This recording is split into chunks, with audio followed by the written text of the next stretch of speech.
ഗവേഷണ പ്രബന്ധം തയ്യാറാക്കി. സ്വാതന്ത്ര്യം എന്ന് പറയുന്നത് നമ്മൾ പൊതുവെ അവനവന്റെ സ്വാതന്ത്ര്യത്തെ കുറിച്ചാണ് ആലോചിക്കുന്നത്.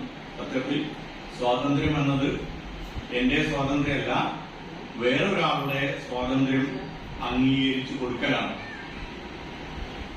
തന്നെ ജീവിതം അതിന് എത്രയോ അർത്ഥവത്തായ ഒരു സുദിനത്തിൽ ഒരു അവസരത്തിൽ കൂടെയാണ് നമ്മൾ ഇവിടെ ഇരിക്കുന്നത്.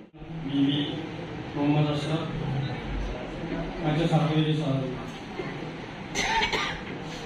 സ്വാതന്ത്ര്യത്തിന്റെ 77 വർഷങ്ങൾ പിന്നിട്ട് 78ാം സ്വാതന്ത്ര്യദിന ദിനമാണ് നാം ഇന്ന് ആഘോഷിച്ചത്. നമ്മുടെ സൂചിക വളരെ വളരെ താഴോട്ട് പോയിട്ടുണ്ട്. ഒരു കാലഘട്ടത്തിൽ 2025-30 വർഷത്തോടുകൂടി കുറ്റിച്ചിറ പോലുള്ള ഒരു മുസ്ലിം പ്രദേശത്ത് ഗവേഷണ മേഖല മാത്രമല്ല അത് സിഎസ്ഒയുടെ ഒരു പ്രോഗ്രാമിൽ പറയുന്നതിന് പ്രത്യേകമായിട്ടുള്ള ഒരു പ്രാധാന്യം ഉണ്ടെന്നും ഞാൻ കരുതുന്നുണ്ട്. അതുകൊണ്ടുകൂടിയാണ് ഞാൻ ഈ വിഷയം തെരഞ്ഞെടുത്ത് ഇന്നിവിടെ അതിന് സലാമിനൊന്ന് സഹായിക്കാൻ കൂടി എന്ത് മേഖലയിലേക്ക് വേണമെങ്കിലും വ്യാപിപ്പിക്കാവുന്ന തരത്തിൽ ഇട്ട ഒരു തലക്കെട്ടും കൂടിയാണ്. നമുക്കറിയാം അതിന്റെ ബാക്കി വരികൾ സ്വാതന്ത്ര്യം തന്നെ ജീവിതം, പാരതന്ത്ര്യം മാനികൾക്ക് ഹൃതിയേക്കാൾ ഭയങ്കരം എന്നാണ്. അതായത് അഭിമാനമുള്ളവനെ സ്വാതന്ത്ര്യം ഉണ്ടാവുള്ളൂ, അഭിമാനമുള്ളവർക്ക് സ്വാതന്ത്ര്യം ഉണ്ടാവുള്ളൂ, അല്ലെങ്കിൽ സ്വാതന്ത്ര്യ ബോധം ഉണ്ടാവുള്ളൂ.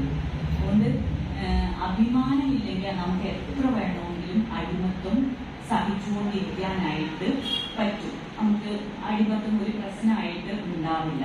പക്ഷെ ഈ അഭിമാനം ബോധമുള്ള അനേകം വ്യക്തികൾ നമുക്ക് അവരുടെ ജീവൻ അവർ ആ കാലത്ത് സുഖജീവിതവും ഒക്കെ ത്യജിച്ചുകൊണ്ട് നേടിത്തന്നതാണ് ഈ സ്വാതന്ത്ര്യം എന്ന് ഓർത്തുകൊണ്ട് അവരുടെ സ്മരണയ്ക്ക് മുന്നിൽ പ്രണാമം അർപ്പിച്ചുകൊണ്ട് തുടങ്ങുന്നത്. നമുക്കറിയാം ാണ് ഞാൻ നിർവഹിച്ചിട്ടുള്ളത്.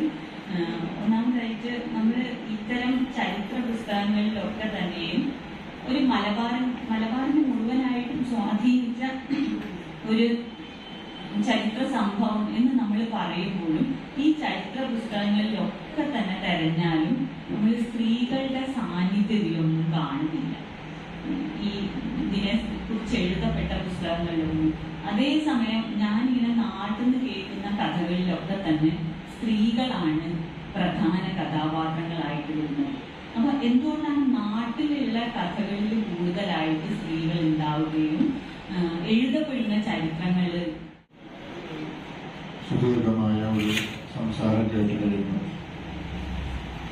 ഇന്ത്യൻ സ്വാതന്ത്ര്യ സമരത്തിന്റെ ഭാഗമായി നമ്മൾ മലബാർ കലാപമെന്നും ചിലർക്ക് മാപ്പിള ലഹളയെന്നും ചിലർ കർഷക സമരമെന്നും വിശേഷിപ്പിക്കുന്ന ഏതായാലും ഇന്ത്യൻ സ്വാതന്ത്ര്യ സമരത്തിന്റെ ഭാഗമായിട്ടുള്ള ഐതിഹാസികമായ പോരാട്ടത്തിന്റെ ആ വഴികളിലൂടെ നമ്മൾ സഞ്ചരിക്കുകയായിരുന്നു കുറച്ചു നേരം.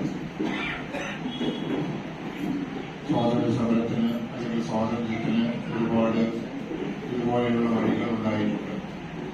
ഈ സദസ്സ് എനിക്ക് മിക്കവാറും ആളുകൾ പുരുഷന്മാർ ഞാൻ അറിയുന്നവരും എനിക്ക് പല രീതിയിലും ബന്ധമുള്ളവരും കടപ്പെട്ടവരും ഒക്കെയാണ്. സദസ്സിന് മുമ്പാകെയാണ് ഞാൻ നിൽക്കുന്നതെന്ന് എനിക്കറിയാം. സീനിയറായിട്ടുള്ള കുറെ ആളുകളുമാണുള്ളത്. അതുകൊണ്ട് തന്നെ ഇന്ത്യൻ സ്വാതന്ത്ര്യ സമരത്തെ സംബന്ധിച്ച് അതുമായിട്ട് ബന്ധപ്പെട്ട കാര്യങ്ങളെ കുറിച്ചൊന്നും തന്നെ ഞാൻ പരാമർശിച്ചു പോകുന്നില്ല. നമ്മൾ ഇന്ന് എത്തി നിൽക്കുന്ന ചില ദശാസന്ധികളുണ്ട്. അത് നിങ്ങളുമായി ചർച്ച ചെയ്യാൻ വേണ്ടി മാത്രമാണ് ഞാനത് 10 മിനിറ്റ് ഉപയോഗിക്കുന്നത്. 78 വർഷം ഒരു രാജ്യത്തിന്റെ കാലയളവിൽ അതൊരു വലിയ വർഷമൊന്നുമല്ല, ചെറിയൊരു കാലയളവാണ്. 77 വർഷം നമ്മൾ സ്വതന്ത്രരായി ജീവിച്ചു എന്നാണ് നമ്മുടെ അവസ്ഥ. സ്വാതന്ത്ര്യത്തിന്റെ അനുഭവം നമുക്കുണ്ടായി. നമുക്ക് സ്വാതന്ത്ര്യം വിലയറിയണമെങ്കിൽ പറയാറുണ്ട് സ്വാതന്ത്ര്യം ഇല്ലാത്ത ഒരു സാഹചര്യം ഉണ്ടാകണമെന്ന്. പണത്തിന്റെ മൂല്യം ഒരാൾക്ക് മനസ്സിലാവുകയാണെങ്കിൽ ഫസ്റ്റ് സിയ ഫാത്തിമ.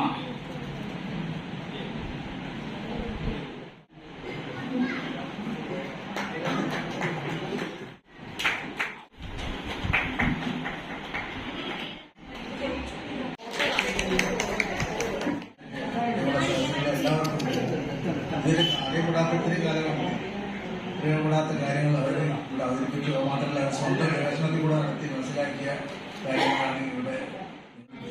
ഡോക്ടർ ഷംനാസ് ഹുസൈൻ, അവർ കാലടി പ്രൊഫസർ കാലടി സർവകലാശാല സംസ്കൃത സർവകലാശാലയിലെ പ്രൊഫസറാണ്. അവർ അതുപോലെ പരിപാടി അധ്യക്ഷത വഹിച്ച